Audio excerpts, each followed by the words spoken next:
لاہور کا ایک شہری آج بھی ایک ایسی موٹر سائیکل کے ای چالان وصول کر رہا ہے جو 1 سال پہلے چوری ہو چکی تھی۔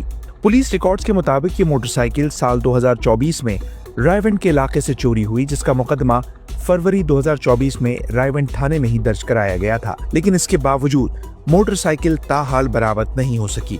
مگر حیران کن بات یہ ہے کہ شہری کو مسلسل ای چالان موصول ہو رہے ہیں، جن میں حالیہ دنوں میں آنے والا نیا چالان بھی شامل ہے۔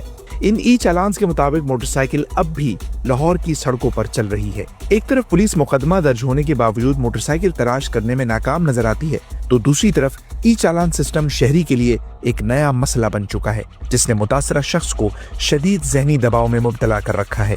ساتھ ہی ای چالان کے نام پر ڈیجیٹل فراڈ کے واقعات میں بھی اضافہ ہو رہا ہے۔ دسمبر 2025 تک پنجاب بھر سے شہریوں نے جعلی ای چالان SMS موصول ہونے کی شکایات درج کرائی ہیں۔